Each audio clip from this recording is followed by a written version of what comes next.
வணக்கம் மகர ராசி நண்பர்களே. வரக்கூடிய பங்குனி மாசத்துல எந்த மாதிரியான பலன்கள் உங்களுக்கு கிடைக்க போகுது அப்படிங்கிறத தான் நாம பார்க்க போறோம். முதல்ல சனி பகவானை பார்ப்போம். சனி பகவான் வரக்கூடிய மார்ச் 6ஆம் தேதி மீன ராசிக்கு போக போறார். அதாவது இப்பதான் உங்களுக்கு டோட்டலாவே 7.5 சனிங்கிறது முடிய போகுது. இது வாக்கிய கணிதத்துப்படி 7.5 சனி முடிய போகுது. அப்ப இனிமேல் உங்களுடைய வாழ்க்கை நல்லா இருக்குமான்னா கண்டிப்பா நல்லா இருக்கும். 7.5 சனி காலத்தில் சொல்ல முடியாத துயரங்கள் அப்படின்னு சொல்லுவோம். அப்படி ஏதாவது ஒன்று நாள் நடந்துடும். ஒன்று உடல் பாதிச்சிடும், பொருளாதாரம் பாதிச்சிடும், சிலருக்கு வம்பு வழக்குகள் வந்துடும். இப்படி எங்கேயாவது ஒரு இடத்துல நம்மளை பிரச்சனை பண்ணாமல் 7.5 சனி விடவே விடாது. வேலையில் பிரச்சனை பண்ணும், தொழிலில் பிரச்சனை பண்ணும், பொருளாதாரத்தில் பிரச்சனை பண்ணும், கடன்காரன் ஆக்கி விட்டுரும். இப்படி எங்கேயாவது ஒரு இடத்துல நம்மளை இம்சப்படுத்தும். ஆனால் அந்த 7.5 சனி விலகிட்டா டோட்டலாகவே அது கொடுத்த கெடுபலன்கள் எல்லாமே அப்படி நின்று போயிடும். கெடுபலன்கள் எதுவுமே அதுக்கடுத்து தொடராது. அதுக்கடுத்து நல்ல பலன்கள் மட்டும்தான் உங்களுக்கு தொடரும். அதனால் இப்போ 7.5 சனி உங்களுக்கு முடிஞ்சிருச்சு. ஸோ சர்வ பாக்கியம் இனிமேல் உங்களுக்கு கிடைக்கும். 2வது இடத்துல ராகு இருக்குது. 2வது இடத்துல ராகு இருந்துச்சுன்னா ஒரு சிலர் வீடு விட்டு வீடு, ஊர் விட்டு ஊர் போய் தனியாக தான் இருக்கணும். அப்படி தனியாக இருக்கிறவங்களுக்கு கண்டிப்பாக வருமானத்தில் குறை இருக்காது. ஒருவேளை உள்ளூரில் ஃபேமிலியோடையே இருக்கிறவங்களுக்கு வருமானம் கொஞ்சம் குறைஞ்சுதான் இருக்கும். அது ராகுனால ஏற்படுற பலன். அதே மாதிரி இப்போதைக்கு ஒரு சிலருக்கு இந்த கூட்டு குடும்பத்தில் இருக்கக்கூடாதுன்னு இருக்கும். அதனால கூட்டு குடும்பத்தில் இருந்தால் குடும்பத்தில் நிறைய சண்டை சச்சரவாக வரும். அப்படி சண்டை சச்சரவாக வந்துச்சுன்னா தயவு செய்து தனி கொடுத்தனம் போயிருங்க. தனி கொடுத்தனம் போயிட்டீங்கன்னா அதுக்கப்புறம் சண்டை சச்சரவுங்கிறதே வராது. ஃபேமிலிக்குள்ளே எந்த சண்டை சச்சரவும் இருக்காது, நல்லா தான் இருக்கும். இதை ராகு பகவான் தான் செய்வார். மாணவர்கள் மட்டும் படிக்கிறவங்க கொஞ்சம் கவனமாக இருக்கணும். ஏன்னா 2வது இடத்துல ராகு இருந்துச்சுன்னா ஒரு சிலருக்கு மார்க்கு குறைஞ்சிடும், இல்லைன்னா கல்வியில் தடங்கள் ஏற்படும். அதுக்கு என்ன பண்ணலான்னா, நவகிரகத்தில் ராகு இருக்கும். ஞாயிற்றுக்கிழமை சாயந்தரம் 4:30 to 6 மணிக்குள்ளே ராகு காலம் வரும். அந்த ராகு காலத்தில் போய் ராகு பகவானுக்கு ஒரு நல்லெண்ணெய் விளக்கேற்றி, ராகு பகவானே எனக்கு குடும்பத்தில் சண்டை சச்சரவு வரக்கூடாது, குடும்பத்தில் பிரிவினை வரக்கூடாது, வருமானம் குறையக்கூடாது, கல்வி நல்லா வரணும், படிப்பு நல்லா இருக்கணும், நல்ல மார்க் எடுக்கணும், அப்படின்னெல்லாம் தொடர்ந்து விளக்கு போட்டு வேண்டிக்கிட்டே இருந்தால் கண்டிப்பாக உங்களுக்கு நல்லா தான் இருக்கும்.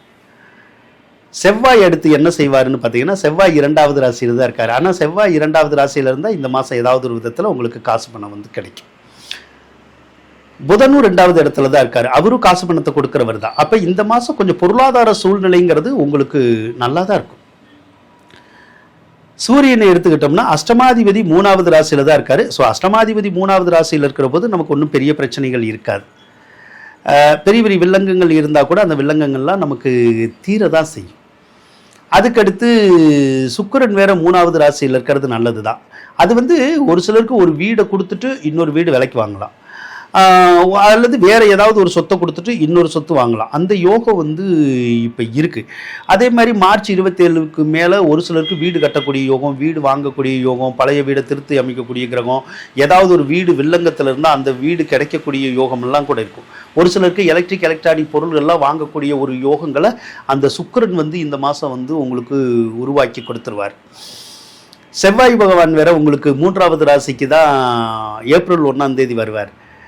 அவர் 1ஆம் தேதி வந்தால் அதுக்கப்புறமும் இந்த சொத்து மத்து மாற்றி ஏதாவது பண்ணுறதுக்கு நமக்கு நல்ல வாய்ப்புகள் கிடைக்கும். அதாவது விற்கணுன்னாலும் வாங்கணுன்னாலும் அந்த மாதிரியான வேலைகளில் ஈஸியாக பண்ணி கொடுப்பார். புதன் பகவானும் ஏப்ரல் 6ஆம் தேதி மீன ராசிக்கு தான் போவார். என்ன 6ஆம் அதிபதி நீச்சமாகும் ஏப்ரல் 6ஆம் தேதி. அது நீச்சமாச்சுன்னா ஒருத்தருக்கு அந்த உடல் சூழ்நிலை பாதிக்கும். ஏதாவது ஒரு நோய் நொடிங்கிறது லைட்டாக வரும். ஆனால் பெரிய பாதிப்புகள் அப்படின்னு எதுவும் இருக்காது. குரு பகவானை பொறுத்தளவுக்கு 6வது ராசியில் இருக்குது. இந்த லாட்ரி ரேஸு, சூதாட்டம், ஷேர் மார்க்கெட் லைனுக்குள்ளே போகாதீங்க. அப்படி போனீங்கன்னா காசு போகாதீங்க. அது போக இந்த நகை வச்சுருந்தா, பணம் வச்சுருந்தா பத்திரமா வச்சுங்க. ஒன்று நகை தொலைஞ்சு போயிடும், இல்லைன்னா பணம் தொலைஞ்சு போயிடும். இப்படி இல்லைன்னா யார்கிட்டயாவது கொடுத்துட்டு வாங்க முடியாது, இல்லைன்னா ஏதாவது ஒரு விதத்தில் நஷ்டமாயிடும். அதனால அந்த ஒரு விஷயத்தில் கவனமாக இருந்துக்குங்க. ஒரு சிலருக்கு பிள்ளைகளுக்கு நோய் நொடி வரக்கூடிய யோகம் இருக்கும். 6ல் குரு இருந்தாலே பிள்ளைகளுக்கு ஏதாவது ஒரு நோய் நொடி தாக்கம் வரதுக்கூடிய ஒரு அமைப்பு இருக்குது. நமக்குமே இருக்குது. ஒரு சிலருக்கெல்லாம் மஞ்சக்காமால் வர்றது, கல்லீரல் சம்மந்தப்பட்ட தொந்தரவு வர்றது, கணையம், பித்தப்பை, அது தொடர்பான நோய் நொடி வரதுக்கூடிய ஒரு அமைப்பு ஒரு சிலருக்கு இருக்கும். ஒரு சிலருக்கு ஸ்கின்னில் கூட அலர்ஜி வரலாம், அந்த அமைப்பு இருக்குது. அதே மாதிரி 8ல் கேது இருக்கிறது ஒரு சிலருக்கு பல்லு வலியோ கண்ணு வலியோ வரும். அந்த அமைப்பை கேது கொடுப்பார். எது எப்படியோ இந்த கிரகங்கள்லாம் இருந்தால் கூட ஏழரை சனி நமக்கு முடிஞ்சு பாருங்க, இது ஒன்று தான் சந்தோஷம். ஏன்னா ஏழரை சனினால நம்ம படுற பாடு பெரும்பாடு இல்லையா. இப்போ அது விலகட்டும், எல்லா பாக்கியமுமே கிடைக்கும், எல்லா கஷ்டங்களுமே நீங்கும். வாழ்த்துக்கள் நண்பர்களே.